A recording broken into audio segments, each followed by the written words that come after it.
Olá, criptomaníacos! Depois daquela chacoalhada para expulsar as sardinhas, aparentemente o Bitcoin está se recuperando. No momento onde vemos notícias sobre a Rússia agora envolvida aí com a utilização de criptomoedas para negociar com seus países aliados aí, como a China, como a Índia. Será que estamos vendo uma guerra fria nova, né, entre Estados Unidos e Rússia ali, agora pelo Bitcoin? É o que descobriremos no vídeo de hoje, se você deixar o like, né? Deixa o like aí embaixo, se inscreve no canal. Vou fazer esse vídeo com pouca edição, porque estou sem tempo, então bora direto para entender o que está acontecendo no mercado. O gráfico na tela mostra aqui as mudanças no S&P 500, ou seja, na Bolsa Americana, depois que o Donald Trump assumiu. No caso, estamos falando do segundo mandato do Donald Trump, que é essa linha mais escura aqui. Vocês percebem que a Bolsa, ela desabou logo que o Trump assumiu, muito diferente do seu primeiro mandato, onde aqui, ó, essa corzinha mais clara, vocês percebem que ele assumiu e as ações dispararam. Então, muito da queda que estamos vendo no Bitcoin, nas criptomoedas, tem ligação com a queda das ações. Estamos vendo uma forte correlação entre as duas coisas, né? Principalmente entre Nasdaq, que são ações de tecnologia, e o Bitcoin. Porque esses investidores novatos, esses investidores institucionais, essas baleias do mercado tradicional, elas enxergam o Bitcoin como um bicho estranho. Eles olham assim e falam, é um negócio de tecnologia. Não entendo direito, mas é tecnologia. Portanto, eles vão tratar o Bitcoin como se fosse uma ação de tecnologia, como se fosse algo ali da Nasdaq. Então, vocês percebem que o Bitcoin é como se fosse um índice Nasdaq alavancado para esse público que está chegando agora no Bitcoin e que ainda não entende direito do que se trata. E aí a gente percebe que hoje o Nasdaq recuperou. Tem uma forte tendência de queda, esta linha vermelha que vocês estão vendo aqui, cada vez o preço encontrando topos mais baixos, até que, nesse momento, a gente rompe essa tendência de queda, o que pode sinalizar para a gente uma reversão de tendência, ou seja, parar de cair e voltar a subir. Como eu falei para vocês, o Bitcoin está agindo como um Nasdaq alavancado. Se o Nasdaq recupera, o Bitcoin recupera vezes 3. Seria assim, né? O que seria muito positivo para a gente e é o que estamos observando hoje no movimento do Bitcoin. Mas antes de falar sobre a recuperação, eu quero falar sobre a queda que a gente passou. Vocês estão percebendo aqui várias linhas amarelas marcando resistências que se tornam suporte e elas vão formando degraus ao longo deste ciclo de alta. Isso aqui eu já falei para vocês em vídeos antigos, né? Que é muito importante porque um ciclo de alta, ele não é somente alta, alta, alta, alta. Ele é alta, correção, encontra o suporte, alta de novo, correção. E em cada correção dessa, que geralmente é ao redor de 20%, né? Várias sardinhas ficam pelo caminho. Esse é o motivo de por que ricos ficam mais ricos e pobres ficam mais pobres. Por que que 1% dos mais ricos tem 50% da riqueza? Porque os pobres, geralmente, né, aquele que tem pouco, ele tem mais a perder, afinal, se ele perder aquele dinheirinho contado, ele não come. Então, quando tem uma correção forte, eles acabam fugindo e o dinheiro vai se concentrando na mão das baleias ao longo de um ciclo de alta. Quem tem sangue frio, geralmente se dá bem. E eu quero que vocês percebam nesse gráfico por que eu estou falando isso. Olha aqui, pessoal. Vamos olhar primeiro para a primeira linha aqui, ó, amarela que nós temos nesse gráfico. Ela marcava o quê? Topos, ou seja, é uma linha que marca resistência de preço lá no início do ciclo de alta, né? Batemos aqui embaixo em 15 mil dólares. Vocês percebem que aqui na região dos 20 mil dólares existia uma forte resistência. Quando finalmente ela é rompida, o preço dispara até encontrar uma próxima resistência, que é a segunda linha amarela. E quando encontra essa resistência, para onde ele retorna? Notem que volta exatamente para a linha amarela anterior. É como se fosse uma escada mesmo, né, pessoal? Então volta aqui e para, ó, agora como um suporte àquela linha que antes era uma resistência. E a partir daí volta para testar novamente a resistência da segunda linha lá no topo. Não consegue, volta para onde, pessoal? Volta para o degrau anterior. E aí, finalmente, quando rompe, acontece aquela disparada para um novo nível. Nesse aqui foi o único nível, né, o único degrau onde não voltamos para o degrau anterior. Subimos direto para o próximo, né, o penúltimo, no caso.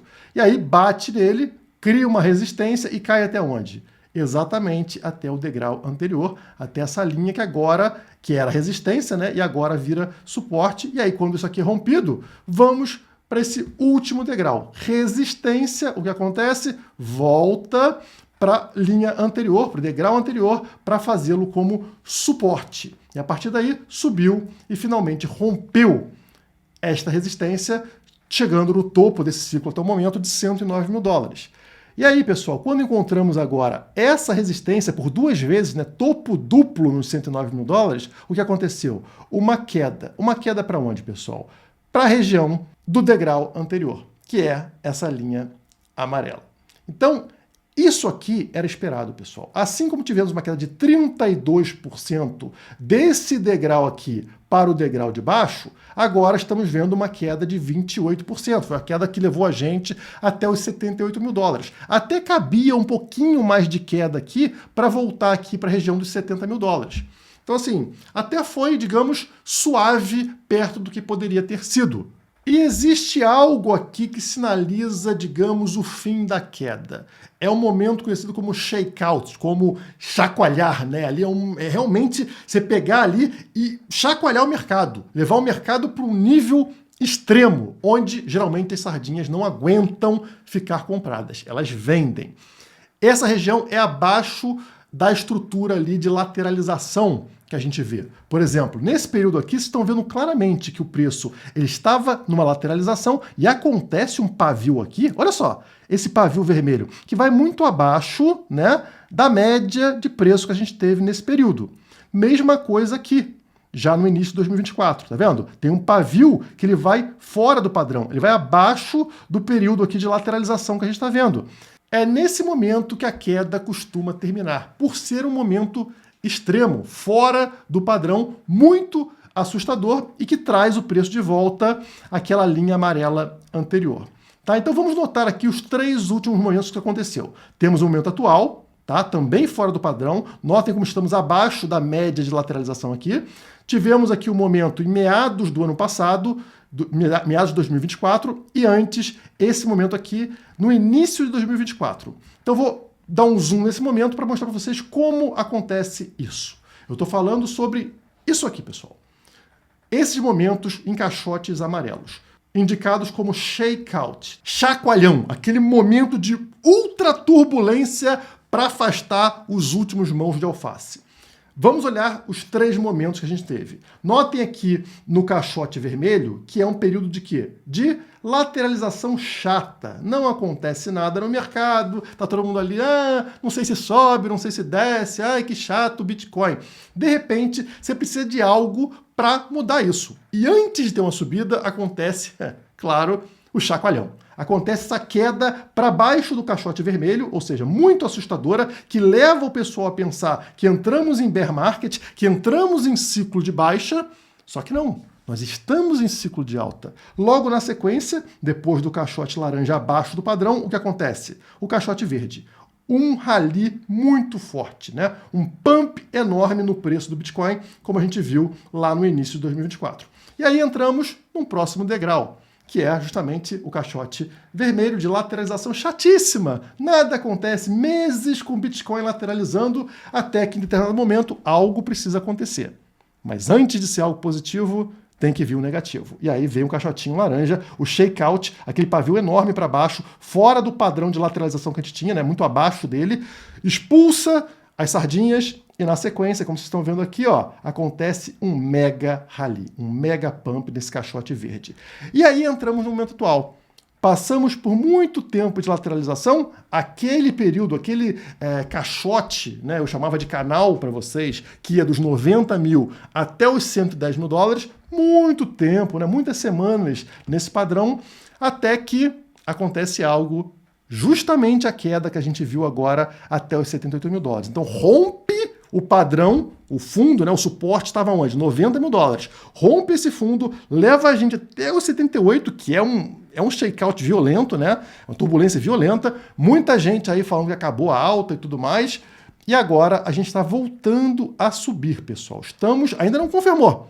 Ainda não voltamos para dentro do caixote anterior. Então, temos que ter cuidado. Mas estamos no processo. Hoje o Bitcoin está aí ao redor de 84, 85 mil dólares, né? Uma recuperação significativa em relação ao fundo de 78 mil dólares. E a tendência, mantendo este padrão que a gente está vendo, é eventualmente termos um próximo rally muito forte, né? Um pump no preço do Bitcoin muito forte. Isso pode acontecer em abril ou em maio.